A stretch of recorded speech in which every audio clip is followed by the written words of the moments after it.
자, 교재 13쪽입니다. 보충 설명, 그래서 이제 뭐 용어 설명을 해놓고 있습니다. 순운전 자본이라는 말이 있습니다. 순운전 자본. 유동자산에서 유동부채를 차감한 잔액이다. 일상적인 영업 활동에 필요한 자금을 말한다. 단기 부채를 지급하기 위해서 단기 자산의 여력이 얼마나 되는가를 판단하는 지표로 활용된다. 순운전 자본. 요거 비율입니다. 유동자산 대 유동부채의 비율을 얘기를 해요. 유동자산에서 유동부채를 뺀 거를 순운전 자본이라고 얘기를 하고, 그리고 이걸 이제 그 유동비율 그렇게 얘기합니다. 유동비율. 그래서 이제 유동자산은 1년 내에 현금은 될 수 있는 거고요. 유동부채는 1년 내에 갚아야 되는 거니까. 그래서 묶어보면 부도가 나는 거니까 당연히 유동자산이 유동부채보다 유동자산을 많이 보유하고 있어야겠죠. 바로바로 갚아야 되기 때문에. 그래서 통상적으로 뭐 한 200% 정도로 얘기를 합니다. 유동자산이 유동부채보다는 한 2배 정도 많아야 적어도 부도 위험이 없다. 기업이 안전하다라고 얘기를 합니다. 그거를 유동비율이라고 그러고 그 뺀 금액을 유동자산에서 유동부채를 차감한 잔액을 순운전 자본이다. 그렇게 얘기를 합니다. 자, 다음 자본. 그럼 뭐 선전적 의미는 장사나 사업을 하는데 기본이 되는 돈을 뜻하고 회계에서는 자산에서 부채를 차감한 잔액을 얘기를 한다. 그 다음에 이제 금융이라는 말이야. 금전을 융통하는 것. 이자를 붙여서 자금을 빌려주고 빌려받는 일, 그 수급관계를 금융이라고 얘기를 한다. 자, 간접금융, 직접금융. 뭐 설명을 계속 드렸었죠. 여기 뭐 직접금융은 자금 수요자가 자금 공급자로부터 직접적으로 자금을 조달하는 방법. 자금 수요자는 기업이 될 테고요. 자금 공급자는 채권자나 투자자가 되겠죠. 그래서 회사채를 가지고 있는 사람은 채권자, 주식을 가지고 있는 사람은 투자자 그렇게 얘기를 하죠. 그리고 간접금융은 자금 공급자와 자금 수요자 사이에 금융기관이 개입되어 있는 자금 흐름, 개입되는 것. 자금 공급자, 투자자나 채권자, 자금 수요자, 기업. 중간에 이제 은행을 통해서 받게 되죠. 그런 경우를 간접금융이라고 한다. 자, 그리고 이제 내부금융, 외부금융이에요. 내부금융.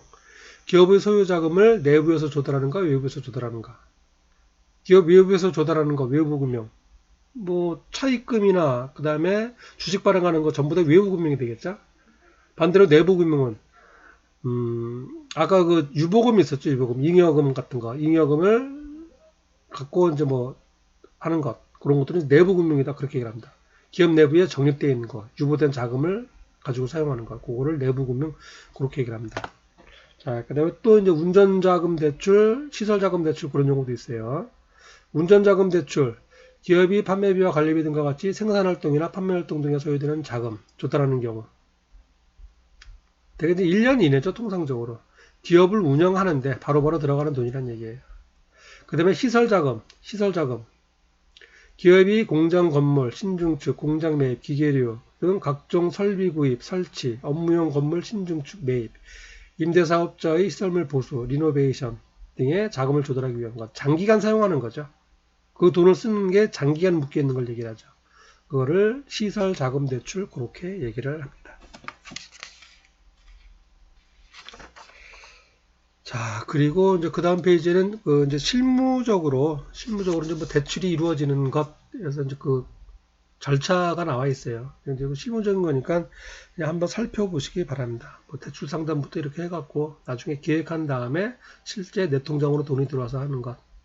그래서 부동산 담보를 하는 경우, 신용보증서를 담보를 하는 경우, 그 다음에 그런 것 없이 그냥 신용대출을 하는 경우, 이렇게 세 가지 경우가 있고, 그 다음에 각종 서류들이 이렇게 되어 있습니다. 요거는 이제 실무적인 내용이니까 따로 뭐 일일이 이렇게 설명드리기가 좀 그렇습니다. 요거는 이제 여러분이 눈으로 한번 이렇게 살펴보시기 바랍니다. 해당되는 서류들, 서류 목록들이라고 보시면 되겠습니다. 자, 그 다음에 또 용어로 이제 LTV하고 DTI가 나옵니다. 요거 이제 담보대출 얘기하는 거죠. 담보대출. 요즘에 그 부동산 관련된 정책으로 인해 가지고 많이 나오죠. 그 담보대출 비율을 줄이고, 그 다음에 뭐 여기 뒤에 이제 뭐 DTI는 늘리고, 뭐 그런 얘기들이 나오죠. DTI. 자, 이것도 이제 상식적인 내용이고, 뭐 시사 용어니까 설명을 드리도록 하겠습니다. LTV가 먼저다. LTV. 인정 비율이에요. 담보 인정 비율. 금융기관이 건물이나 주택 등을 담보로 잡고 대출할 때 주택 가격에 대한 대출액의 비율을 말한다. 예를 들어서 아파트 가격이 10억이에요. 그러면은 대출을 얼마까지 해줄 것인가? 10억 전부 다 해주는 건 아니죠. 대출금을 상환을 못했을 경우에는 담보받은 아파트를 경매로 처분해야 되는데 그 시대대로 받는 게 아니죠. 그래서 일정한 비율로 대출을 해주게 됩니다. 그거를 이제 담보 대출 비율, 담보 인정 비율 그렇게 얘기합니다. 요 지금 책에서 이제 용어가 조금 틀리게 나왔어요. 이게 론이 LON이가 아니고 LON이가 아니고 LOAN입니다. LOAN 론 대출이라는 겁니다. 대출 론 용어가 좀 틀리게 지금 인쇄가 되어 있습니다. 담보 인정 비율. 자, 요거 이제 뭐 용어가 이런데 요거 이제 사례를 보시면 오히려 좀 이해가 쉬울 거예요. 대출액이 1,000,000원이고 담보로 제공할 건물의 시가가 2,000,000원이다. 담보 인정 비율은 얼마인가? 시가 2,000,000원짜리 빌려주고 담보로 제공하고 그리고 1,000,000원 빌리는 거예요. 2,000,000원짜리 2,000원 1,000원 되어 있네요. 뭐 어쨌든 2,000원짜리인데 담보로 맡기고 1,000원 빌렸다. 그러면 50% 인정받는 경우죠. 담보를 50%까지만 인정해 주는 경우죠. 자, 용어는 어렵지만 계산은 굉장히 쉽습니다. 이거를 담보 인정 비율 그렇게 합니다. 담보 인정 비율. 담보 인정 비율. 자, 그다음에 이건 계산 사례고요. 대출액이 400원이고 제공할 건물의 시가가 1,600원이다. 1,600원짜리를 맡기고 400원 빌려오는 경우죠. 25%만 인정해 주는 경우죠. 담보 인정 비율 20%, 아니 25%. 자, 그 다음에 이제 원리금 상환 대출하는 거예요. 이제 부채 상환 비율 그렇게 합니다. 부채 상환 비율. 그래서 debt to income ratio. 수익을 가지고 부채를 갚는 비율, 뭐 그런 의미가 되겠습니다. 총 부채 상환 비율, 그냥 부채 상환 비율 그렇게 얘기를 합니다. 총 소득 중에서 연간 대출 원금과 이자의 상환액이 차지하는 비율을 얘기를 한다. 자, 보시면은 연간 대출 원리금 상환액이 400원이에요. 그리고 연간 총 소득액이 5,000원입니다. 그때 상환 비율은 내가 번 돈에서, 내가 벌어들인 돈에서 얼마를 상환하는가 하는 거예요. 그 비율이에요. 400원 나누기 5,000원 해주면 되겠죠. 그래서 총 부채 상환 비율은 8%. 8%. 자, 지금 이제 그 부채 상환 비율하고 그다음에 담보 인정 비율 이렇게 두 가지를 봤습니다. 상식적으로 이제 시사 용어라고도 볼 수 있겠죠. 용어를 알아두시기 바랍니다. LTV, DTI. 자, 그다음에 신용 등급에 대한 얘기예요. 신용 등급. 자금에 관련된 거니까. 금융기관에 대출을 신청하면은 신청자의 신용도를 평가하고 신용 등급에 따라 대출 신청 승인 여부와 금리가 결정된다.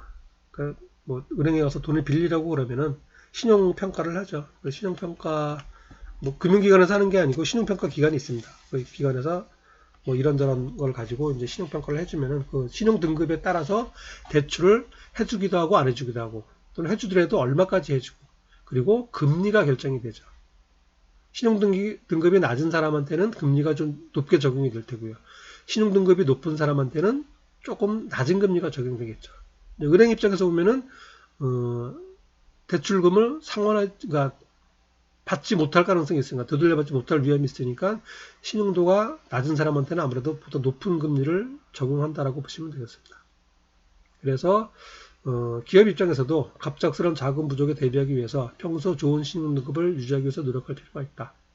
구체적으로는 주거래은행을 정해놓고 거래를 집중적으로 하고, 그다음에 신용 거래할 때, 이제 외상 거래할 때죠. 카드로 이제 뭐 사고 팔고 할 때 연체 없는 실적을 쌓는 것이 필요하다. 이렇게 되어 있습니다. 이제 신용 등급이 지금 이제 뭐 1등급, 2등급 그렇게 되어 있는데 내년도부터죠. 2011년도부터는 신용 점수제로 간다는데 신용 점수제. 신용 점수제로 가고 그래서 1등급, 2등급이 아니고 1점, 2점 해갖고 1000점 만점까지 이렇게 해서 점수별로 이렇게 한다고 그래요.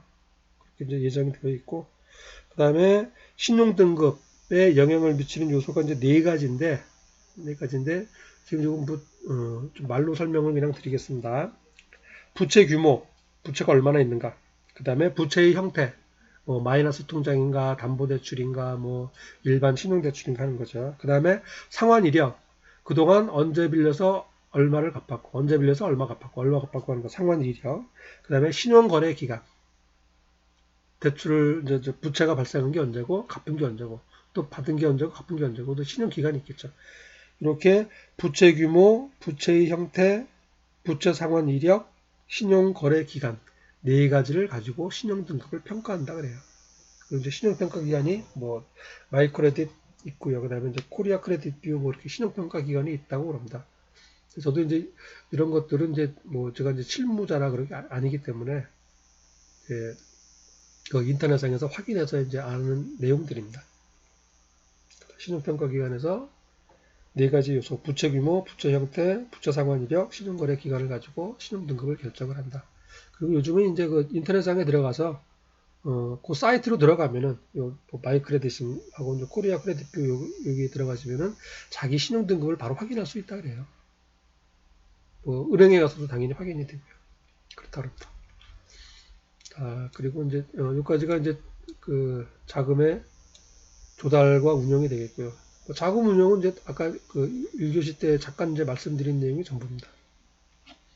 여기 보시면은 기업이 여유 자금을 운용하기 위해서는 운용이 가능한 금액이 얼마, 그 다음에 기간을 정확하게 파악하는 것이 먼저 중요하다. 그래서 보면 이제 단기 금융 상품보다는 장기 금융 상품이 이자가 높죠.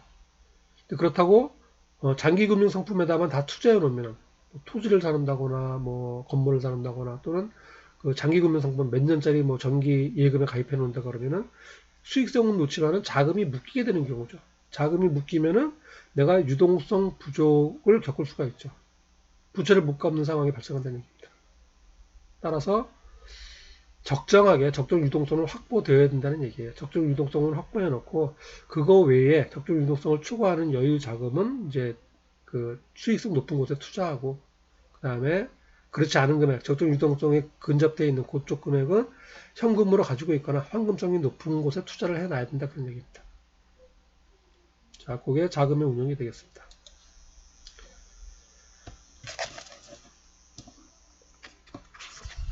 자, 그리고 교재 16쪽이 되겠습니다. 자금 수지 관리. 자, 수지 타산이 맞다 뭐 그런 얘기를 하죠. 수지 타산이 맞다 안 맞다. 여기 수지라는 말은 수지. 수입과 지출을 얘기합니다. 수입과 지출. 현금을 받은 것, 자금의 수입을 얘기하고요. 현금을 지출한 것, 지출을 얘기하죠. 현금 지출하는 것. 수입과 지출을 줄여서 수지라고 합니다. 수지. 그래서 자금 수지 그러면은 자금의 수입과 지출. 좀 구체적으로 현금의 수입과 지출을 얘기를 해요. 그거를 자금 수지라고 얘기를 합니다. 그래서 자금 수지 관리는 현금의 수입과 지출을 관리 통제해서 적정 현금 유동성, 적정한 현금 액수를 금액을 확보해 나가는 것을 말한다. 그래서 자금 부족 상태를 미리 방지해서 혹시나 뭐 부도 등으로 인해서 기업이 중단되거나 위축되지 않도록 해야 된다. 그래서 자금을 담당하는 사람은 자금 수지를 관리하는 자금 수지표라는 걸 작성을 한다. 그런 의미가 되겠습니다. 자금 수지표. 그리고 자금 수지 계획. 그래서 이제 뭐 이런 자금을 적절하게 이제 얼마나 들어오고 얼마나 나오고 하는 걸 알아야 되기 때문에 그 계획을 세우고 그 다음에 그 표를 작성해야 된다. 이제 그런 의미가 되겠습니다. 그래서 단기자금 수지표를 작성을 해야 된다. 그래서 단기자금 수지계획은 단기자금 수지계획표를 작성을 통해서 수립한다. 단기자금 수지계획표는 3개월 이내의 자금 수지를 일자별로 예측하는 것을 말한다. 이렇게 되어 있습니다. 자, 그래서 이제 예제가 17쪽에 나와 있어요. 자, 이거는 이제 표 자체가 어려운 게 아니고 표 작성은 상당히 단순합니다. 단순한데 문제는 이제 내용을 이해하는 거예요. 그 내용만 이해하면은 그냥 현금, 수입, 지출, 잔액 그렇게 해서 작성하는 것 자체는 상당히 편하게 되어 있어요. 그래서 요거는 지금 문제가 17조 그 다음에 교재에서 보시면은 이제 18쪽에 이렇게 풀이가 나와 있고요. 이제 문제하고 풀이 결과를 간단하게 이제 같이 한번 살펴보도록 하겠습니다. 자, 내용이 어렵지 않기 때문에 그냥 문제하고 표를 답을 같이 보면서 살펴보도록 하겠습니다. 다음 자리에 의해서 단기자금 수지 계획표를 작성하시오.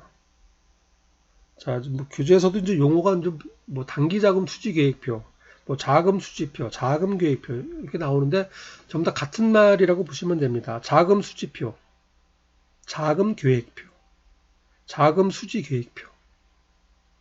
뭐 다 같은 말이라고 보시면 되고, 그 중에서 특히 앞에 단기자 붙인 거는 주로 이제 3개월 이내의 자금을 얘기합니다. 3개월 이내의 자금을 가지고 이런 표를 작성한다는 얘기예요. 자, 문제를 보겠습니다. 1월 2일 날 직전 영업일인 전년도 12월 31일 현금성 잔액은 1,000원이다. 그 다음에 뭐 1월 4일부터 12월 29일까지는 자금 변동이 없다 그러고, 그러니까 1월 2, 3, 그 다음에 1월 30, 31일 그거만 가지고 한번 표를 작성해 보자 그런 얘기예요. 그리고 이제 계획표니까 이러이러할 예정이다라는 겁니다. 자, 보시겠습니다. 자금 수입 예정표, 자금 수입 받을 돈 예정이죠. 1월 2일 날 대여금에서 발생한 이자 50원을 받기로 예정되어 있다. 뭐 대여금 지급하는 거니까 이자 지급일이 있겠죠. 그래서 50원 받기로 되어 있다는 거. 1월 3일 날 상품을 매출하고 120원을 현금 받고 나머지는 어음으로 받기로 하였다. 요거는 이제 1월 3일 날 미리 계약이 되어 있던 거죠. 120원은 현금이 들어올 거죠. 그리고 이제 어음 받아도 이건 현금은 아니죠. 이제 뭐 3개월 뒤에 뭐 한 달 뒤에 그렇게 받겠죠. 그 다음에 1월 3일 날 대한은행에서 2년 만기 정기적금 100원이 만기가 될 예정이다. 만기가 된다는 얘기는 정기적금에서 현금으로 바뀐다는 얘기죠. 현금이 들어온다는 얘기입니다. 그렇게 되고, 그 다음에 1월 31일 날 매출처 경성상사로부터 외상 매출금 240원을 당좌예금 계좌로 회수할 예정이다. 그전에 이제 언제 상품을 팔았겠죠. 외상으로 팔았는데 그 외상 대금을 당좌예금 계좌로 받을 예정이란 얘기예요. 그래서 1월 달에 이렇게 한 건, 두 건, 세 건, 네 건 돼서 현금이 들어올 예정이라는 겁니다.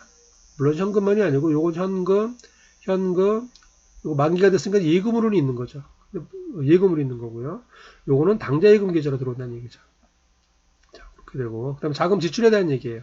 지출에 대한 얘기. 1월 2일 날 원재료를 구입하고, 원재료를 매입하고, 보통예금 계좌에서 지급할 예정이다. 여기도 그렇게 계약이 됐다는 얘기예요. 지출품위가 있다는 얘기는. 사오겠습니다라고 이제 원재료 매입부에서 결제를 올린 거란 얘기입니다. 당연히 이제 진행이 되겠죠. 그 다음에 1월 3일 날 장기 차입금 상환일이 돼서 만기가 됐다는 얘기죠. 그래서 80원을 당좌수표를 발행해서 갚을 예정이죠. 이러면은 장기 차입금은 없어지고 당좌예금이 줄어드는 경우죠. 당좌예금. 그 다음에 1월 30일 날 급여 180원을 현금으로 지급할 예정이다. 1월 30일 날 현금이 지출될 예정이죠. 그 다음에 1월 31일 날 정기적금 납입일이에요. 그래서 70원이 보통예금 계정에서 자동 이체될 예정이다. 보통예금이 빠져나가고 정기적금이 늘어나게 되겠죠. 자, 전부 다 지금 예정사항이지만은 확정적이라는 얘기예요. 아주 특별한 변수가 없는 한 일어날 일을 가지고, 그래서 1월 한 달 동안의 현금 수입액은 얼마이고 현금 지출액은 얼마이고 각 날짜별로 잔액은 얼마이고 하는 거를 표로 작성한다, 그 얘기가 되겠습니다. 자, 작성된 표를 보겠습니다. 단기 자금 수지 계획표예요. 자, 오른쪽으로 날짜가 있고 열별로 날짜가 있죠. 1월 1일, 1월 3일. 지금 생략됐습니다만은 5, 6, 7, 8에서 31일까지 쭉 있겠죠. 자, 그리고 제일 먼저 수입에 대한 내역이에요. 수입 내역.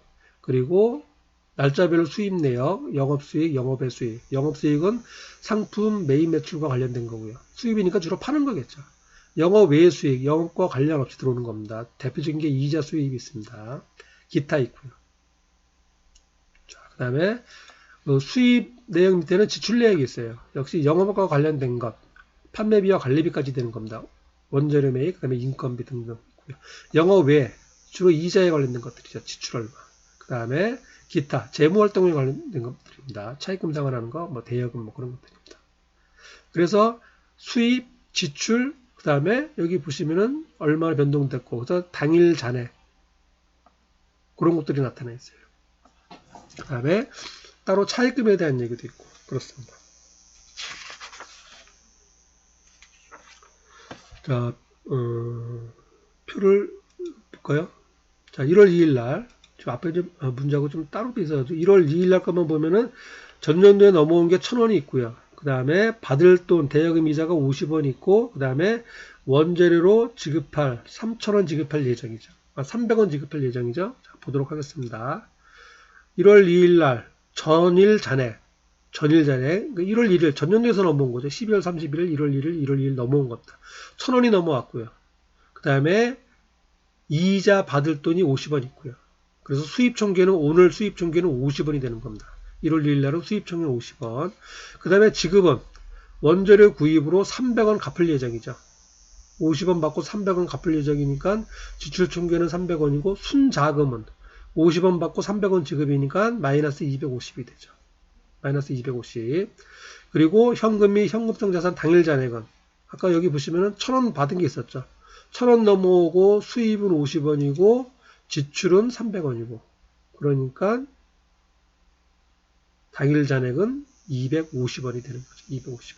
아니 750원이요. 당일 잔액 750원.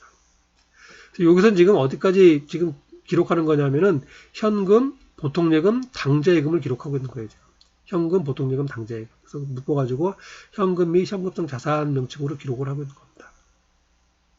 자, 그리고요. 1월 3일자 볼까요? 자, 1월 2일에서 넘어온 게 지금 750원이죠. 그래서 750원 넘어오는 게 있고, 750원 넘어왔고요. 그 다음에 여기 받고 지급하는 걸 보겠습니다. 받는 거, 상품 매출하고 120원 받고요. 그 다음에 정기적금 만기되는 게 100원이 있고요. 이렇게 봤죠. 220원 받고요. 지출하는 거는 80원 당좌예금으로 갚죠. 차입금 갚는 거 80원. 자, 답을 보겠습니다.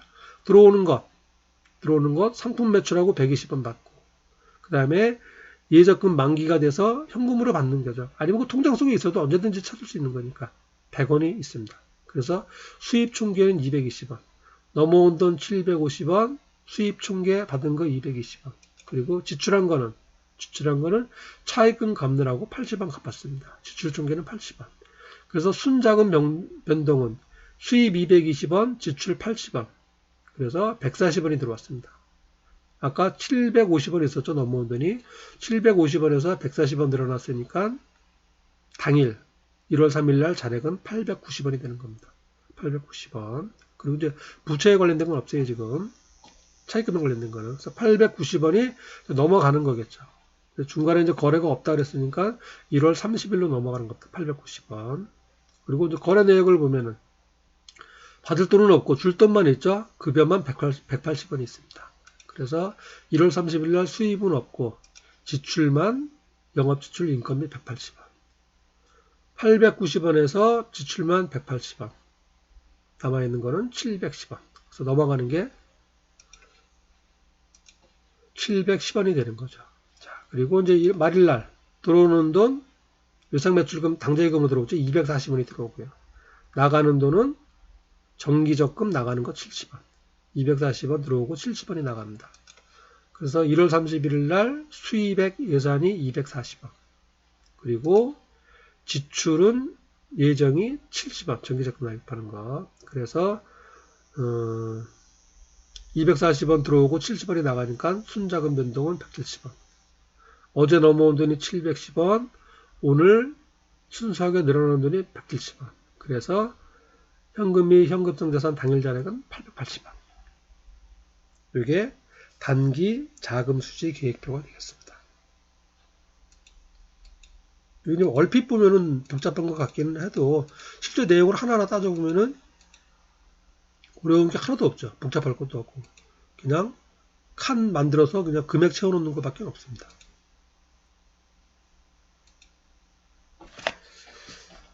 자, 여기까지 됐고요. 그 다음에 교재 18쪽입니다. 18쪽. 자, 18쪽은 이제 일일 자금표 계산하는 거예요. 일일 자금 추시표 뭐 그렇게 합니다. 그래서 이거는 잠깐 쉬었다가 3교시에 이어서 진행을 하도록 하겠습니다.